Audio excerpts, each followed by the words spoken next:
Good morning, everyone. I am Giselle B. Esteban, and for today's discussion, I will be discussing Unit 3 Fundamentals of Nursing, Nutrition, and Fluids and Electrolytes. For the nutrition, first we have introduction, brief overview. The science of human nutrition that is frequently described as nutrition science or nutrition is the science of food, the nutrients and other substances therein, their action, interaction, and balance in relation to health and diseases, and the process by which the human organism ingests, absorb, transport, utilize, and excrete food substances. Relevance to nursing practice. Nutrition is highly relevant to nursing practice because it plays a crucial role in first, preventing diseases, second, aiding in recovery from illness, and last, managing chronic conditions, making it a vital component of patients' care that nurses must understand to utilize to promote overall health and well-being in their patients. Nurses are often the primary point of contact for educating patients on health dietary choices and adapting diet based on specific medical needs. Objectives. At the end of these presentations, we as nurses will be adequately knowledgeable about nutrition, malnutrition and its etiology, risk factors, clinical manifestations, diagnostic procedures, medical management, nursing care management, and prevention and health promotion. Definition and overview. Definition. Nutrition is the intake of food considered in relation to the body's dietary needs. First, adequate food is vital in keeping people alive. Next, good nutrition is essential to good health. And last, poor nutrition can lead to reduced immunity, increased susceptibility to disease, impaired physical and mental development, and reduced productivity. Nutrition impacts the development process at every stage of life cycle from conception to death. For the epidemiology and incidence rate, according to WHO 2024, malnutrition includes undernutrition, overweight, obesity, and deficiency in vitamins and minerals. In 2022, 149 million children under age 5 were stunted or too short for age. In the same year, 45 million children under 5 were wasted or too thin for height. And same year, 37 million children under 5 were overweight or obese. Nearly half of the death among children under 5 years old are linked to undernutrition. For the etiology and risk factors, so the causes of malnutrition. First, for underweight and deficiencies in vitamins and minerals, we have lack of nutrition, either as a result of poor diet or problem in absorbing nutrients from foods. Next is for the overweight and obesity, there must be imbalance between energy consumed or too much and energy expended or too little or as a result of certain health conditions. Next is for the contributing factors. For the lifestyle, we have calorie intake, diet, balancing meals, physical activity, stress and anxiety, eating disorders, sleep patterns, and social factors. Next is for the genetics. For the undernutrition and deficiencies in vitamins and minerals, we have the duplication on a specific part of chromosome 16. Identified in studies as a gene overdose, is strongly associated with being genetically underweight, meaning individuals with this mutation tend to have a lower body mass index and may struggle to gain weight even with increased calorie intake. For overweight and obesity, several genes are linked to obesity, including those involved in regulation of appetite, hormones like leptin and ghrelin, as well as genes affecting metabolite rate and fat storage. Next is for the environment, status in life, access to nutritious foods, sanitation, safety of drinking water, education or knowledge, and a community with cultural norms that discourage eating enough food. Next is for the risk factors. For the modifiable, we have lifestyle and environment. For the non-modifiable, we have age, nutritional needs and physiologic needs. Next is for gender. Men have a greater muscle mass and caloric intake than females. Next is for the genetics, chromosome 16, overdose and regulation of leptin and ghrelin hormones. Next is clinical manifestation. So these are the signs and symptoms of malnutrition. So first is for the underweight and deficiencies in vitamins and minerals, we have signs and symptoms of fatigue, weakness, dizziness, frequent illness, and other problems in hair, skin, teeth, menstrual cycle, growth, pregnancy, GI issues, and sleep. So for overweight and obesity, the signs and symptoms are weight gain, pain, fatigue, sleep problems, skin problems, shortness of breath, physical activity, and psychological problem, and snoring.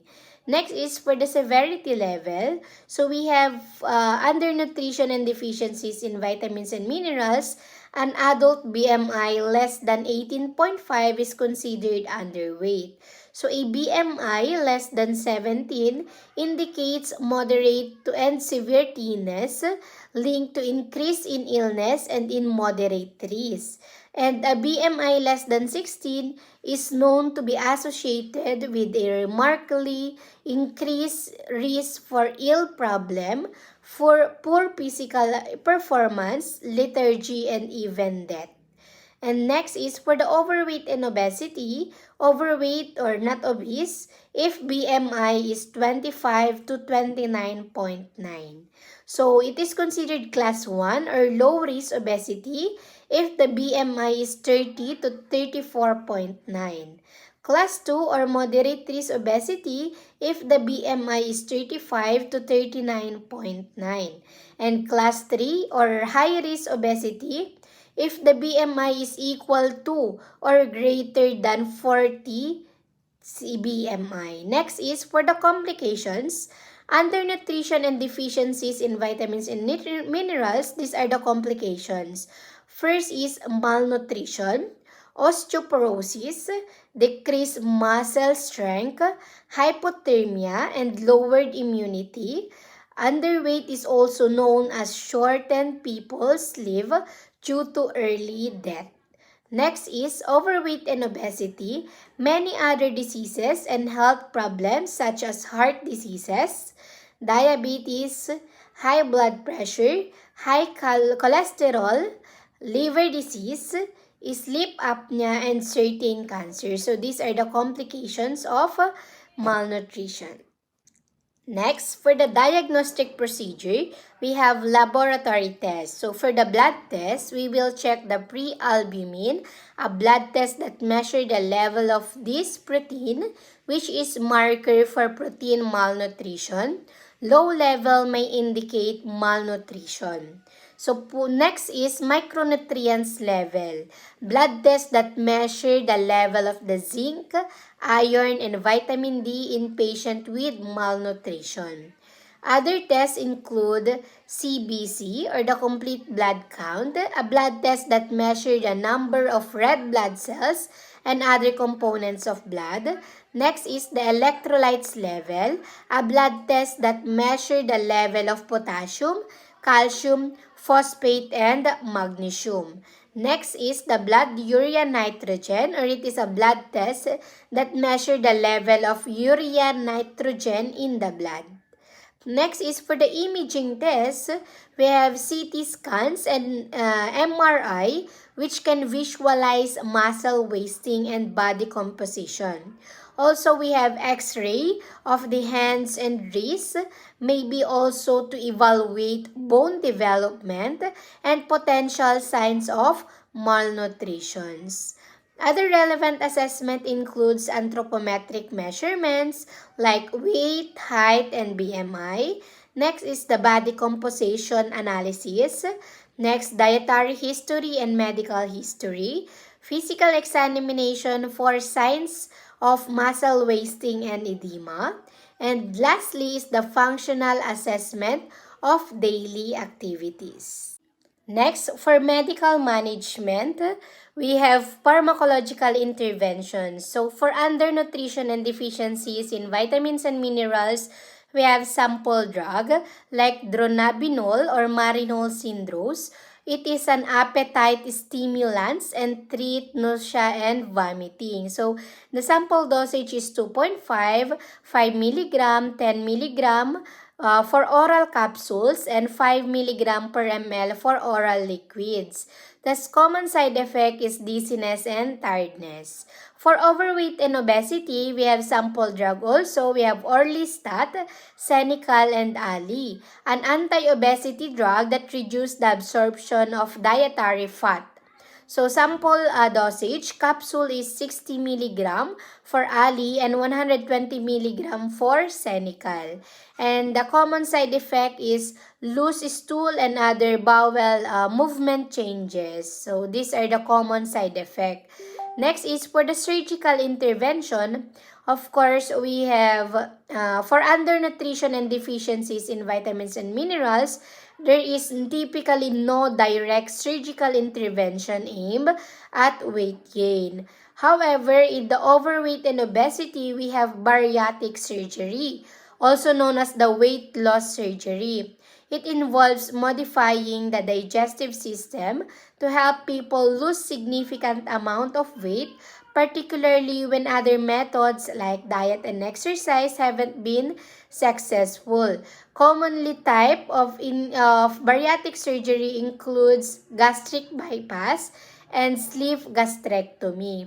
Next is for the other treatment, of course, both undernutrition and deficiencies in vitamins and minerals, and also overweight and obesity must have a lifestyle changes. Nursing care management. So, our nursing assessment. So, our key observation, we should observe the height, the weight, the BMI, immune system, and physical activity. For the patient history, we should know the recent weight changes, changes in appetite, dietary habits, medical, social factors, symptoms like fatigue, muscle weakness, skin changes, and history of gastrointestinal issues like vomiting and diarrhea, along with any current medications that might impact appetite and absorption of nutrients. Next is for the diagnostic findings, we should know the BMI, the physical assessment of skin, hair and wounds, anthropometric measurements, and functional tests. For the nursing diagnosis, for underweight and deficiencies in vitamins and minerals, we have imbalanced nutrition less than body requirements, disturbed sensory perception related to insufficient nurturing. And for overweight and obesity, we have imbalanced nutrition less than body requirements, activity intolerance related to excess body weight, disturbed body image, risk for impaired skin integrity, ineffective coping related to dietary changes, and altered health maintenance related to lack of exercise. For the nursing intervention, for health promotion strategies, we should eat healthy food and drink healthy beverages following the dietary guidelines, get the recommended amount of physical activity, get enough sleep, and of course, manage stress. For acute care and emergency intervention, early identification and screening, ready-to-use therapeutic foods, hydration management, and medical management. For long-term and rehabilitation care, dietary education and counseling, nutrition supplement, community-based intervention, addressing underlying causes, and monitoring and evaluation. For the patient education, key teaching for patient and family includes eat a variety of foods, small frequent feeding, hydration, appetite stimulants, mealtime environment, and of course, monitoring weight and nutrition status. So next is case scenario. So we have sample case scenario here. So Mr. Ong is a 75 years old retired school teacher who suffered stroke 8 months ago. So since leaving the hospital, she has been living in a nursing home. So Mr. Ong has residual weakness on the right side, her dominant side, and has not mastered the use of tableware with her left hand. On admission to the nursing home 7 months ago, she weighs 150 pounds. Today, she weighs only 125 pounds. So Mr. Ong refused to go to the dining room for meals. The unlicensed assistive personnel report that she eats a few bites of most foods but never eats more than half of anything. So our nursing approach and intervention applied is we should sit with Mr. Ong while she eats, or when she stopped trying to eat, perhaps out of fatigue or frustrations. We should say, "This is hard for you, isn't it? Let me help you a little bit." And offer her a bite of food. But remain observant to be certain this doesn't hurt her pride. It would demonstrate caring to find out if the food is satisfactory or if she would like something special. Warming the food is also necessary, setting the trays up in an attractive manner, providing a gentle touch, all might demonstrate caring. So you need also to observe Mr. Ong carefully, though we see what she perceives is caring behavior. So even asking, "How can I help you?" demonstrate caring. Next is for the prevention and health promotion. We have strategies for prevention. First is regularly monitor the weight, the height, the BMI, the food intake to identify early signs of malnutrition. And for lifestyle modification, we should eat a variety of food from the main food group, such as fruits, vegetables, starchy products or starchy foods, dairy, and protein. Also, eat fortified foods that contains extra nutrients.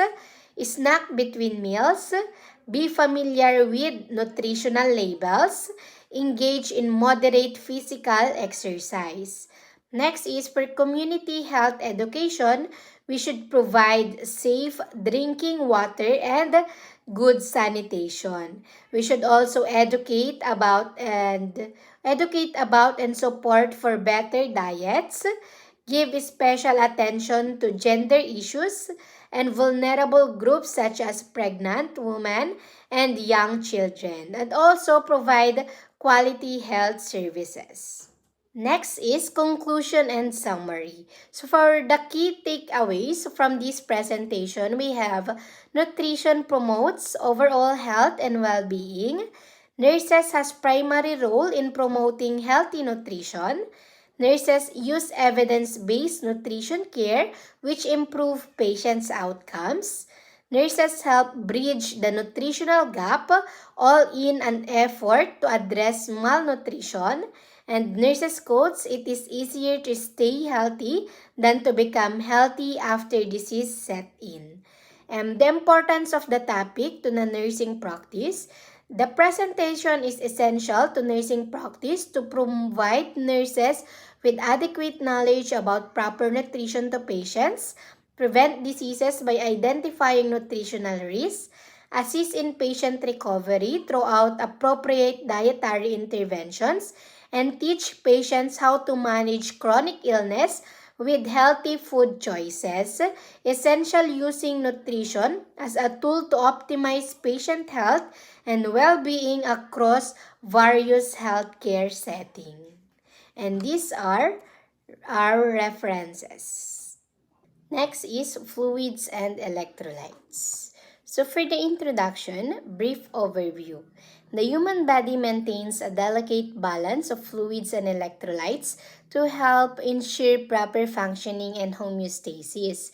The body is in a constant state of change as fluids and electrolytes are shifted in and out of cells within the body in an attempt to maintain a nearly perfect balance.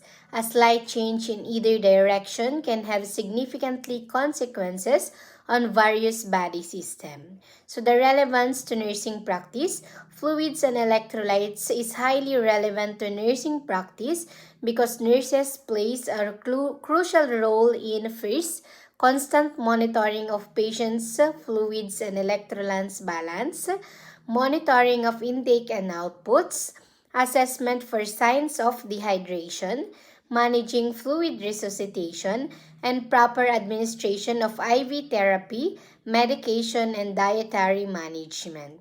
For the objectives, at the end of this presentation, nurses will be adequately knowledgeable about fluids and electrolytes, dehydration and its etiology, risk factors, clinical manifestations, diagnostic procedures, medical management, nursing care management, and prevention and health promotion.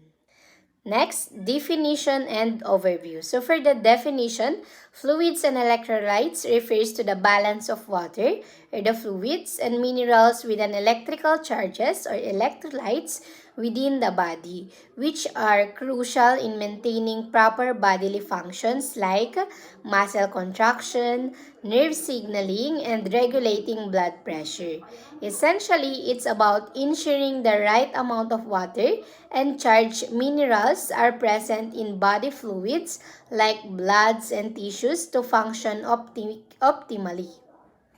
For the epidemiology and incidence rate of dehydration, globally, dehydration is a leading cause of pediatric morbidity and mortality.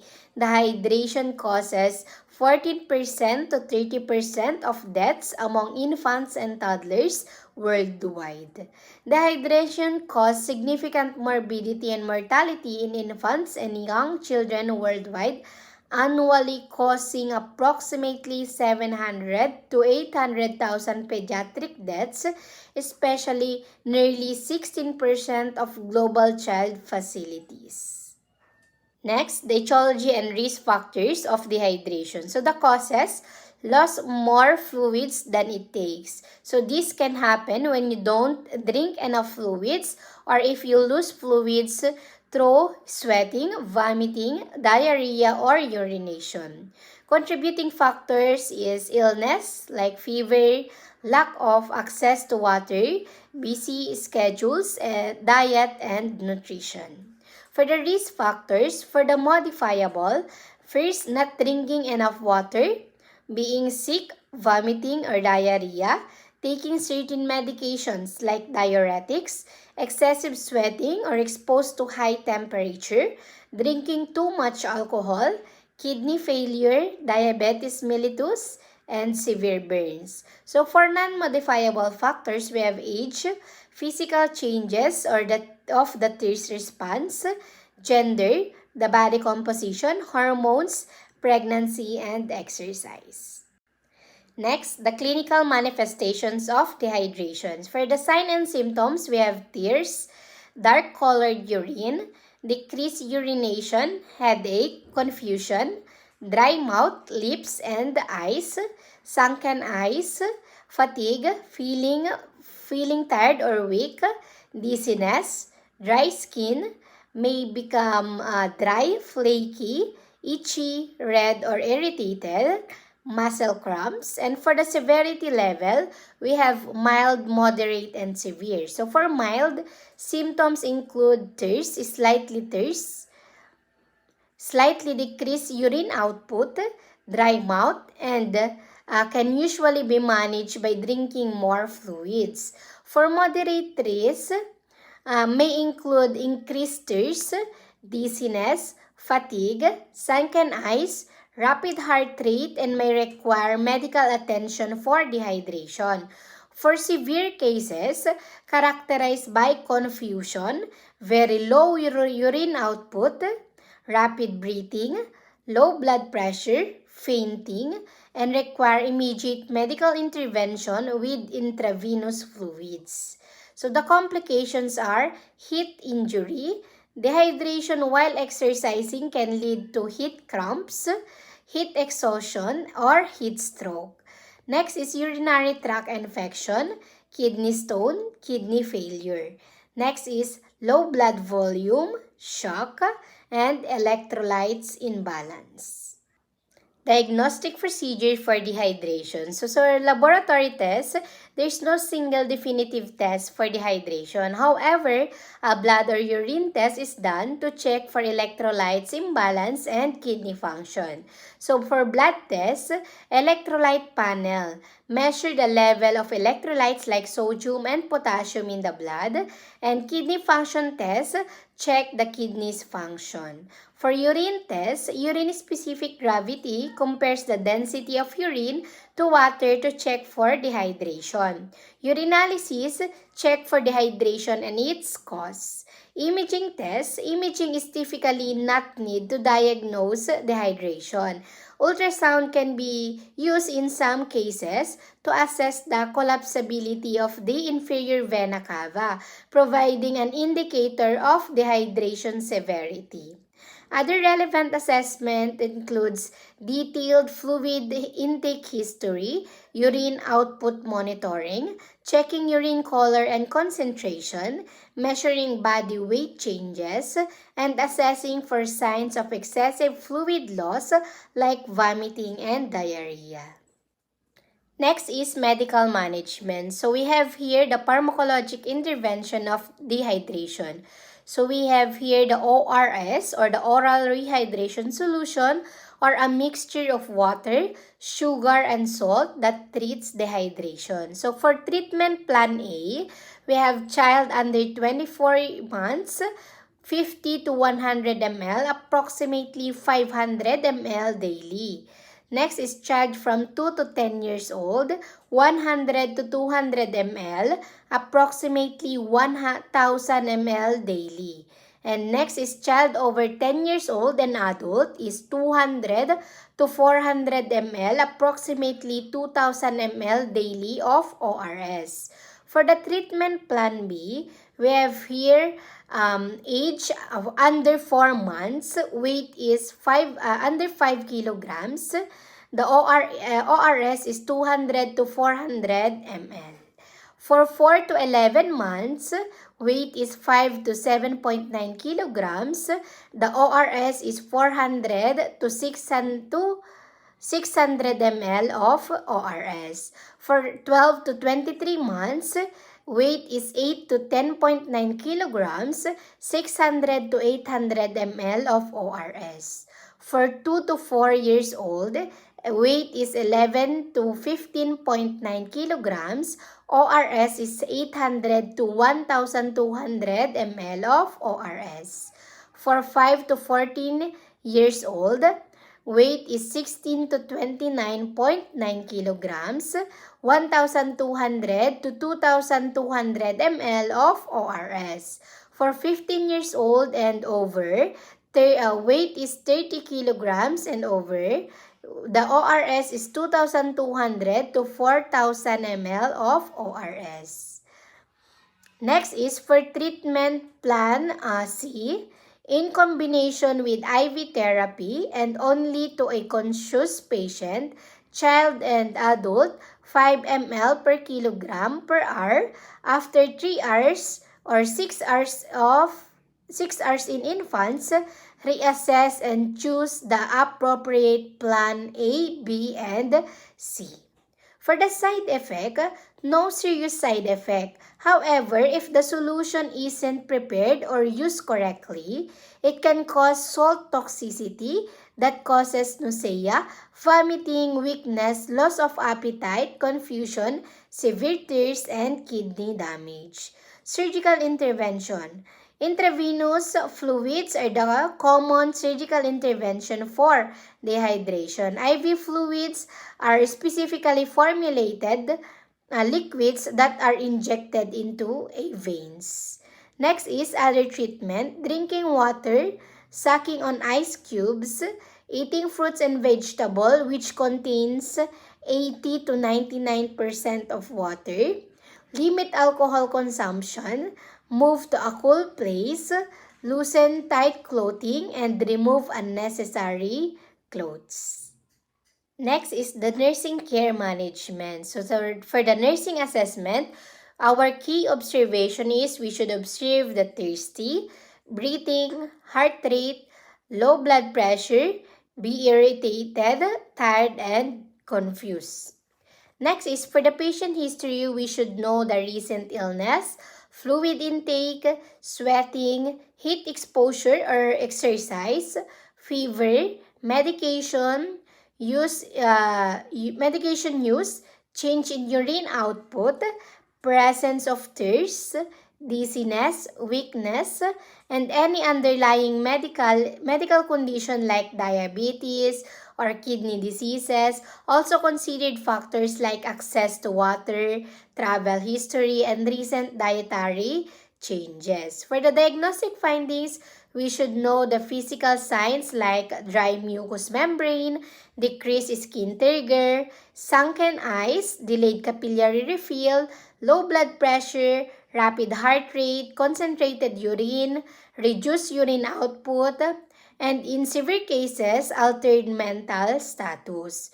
So our nursing diagnosis is fluid volume deficit, ineffective fluid management, and risk for electrolyte imbalance. So our nursing interventions, patient education. So recognize symptoms like thirst, dry mouth, decreased urination, and dizziness. Actively drinking plenty of fluids like water, the ORS, or sports drinks, especially during hot weather or physical activity. Avoid drinkings with caffeine or alcohol and monitoring urine output. Also, we should seek medical attention if symptoms are severe or persist, including signs of confusion, rapid heart rate, or inability to keep fluids down. So our key teaching for patients and family includes teach how to hydrate in any ways, identify sign and symptoms, and seek medical attention. Next is case study. So we have case study here. A 75 years old female, Mr. Jones, is admitted to the hospital with suspected dehydration following a 2-day episode of severe gastroenteritis presenting with complaints of thirst, dizziness, dry mouth, and decreased urine output. So our nursing approach and intervention applied first is fluid intake and output. We should accurately measure all the fluids taken and voided, including IV fluids to monitor fluid balance. Next is vital signs, frequent monitoring of blood pressure, heart rate, and respiratory rate to detect changes in fluid status. For laboratory tests, electrolytes like sodium, potassium, chloride, BUN, creatinine, hematocrit to assess severity of dehydration and electrolyte imbalance. We have oral rehydration. Initiate oral rehydration with small frequent sip of water or electrolyte solution, considering the patient's ability to swallow and drink independently. Next is for intravenous fluids. If oral intake is inadequate, administer IV fluid based on the severity of dehydration, considering the needs for isotonic or hypotonic solution with electrolyte replacement. For dietary modification, offer easily digestible foods with high water content like soup, broths, and soft fruits. Next is oral fluids or oral hygiene, frequent mouth care with moist swabs to alleviate dry mouth discomfort. And for mobility assistance, assist with ambulation and positioning to prevent complications related to decreased fluid volume. Next is for prevention and health promotion. Strategies for prevention. We have hydrate self always. Follow dietary guidelines. Replace fluid loss volume per volume. Lifestyle modification, drink plenty of water, eat food with high water content, avoid dehydrating drinks, take frequent breaks in a cool or shady place in your work outside, dress in light, loose-fitting clothing, wear a wide beam hat in the sun, use plenty of sunscreen, schedule outdoor activities in the morning or evening.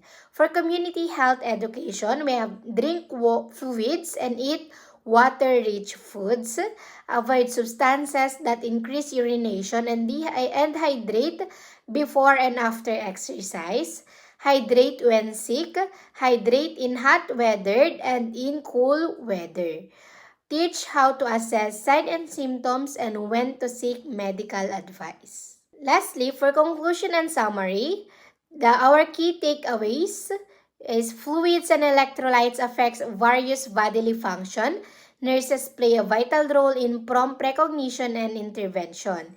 Nurses are the promoter of hydration.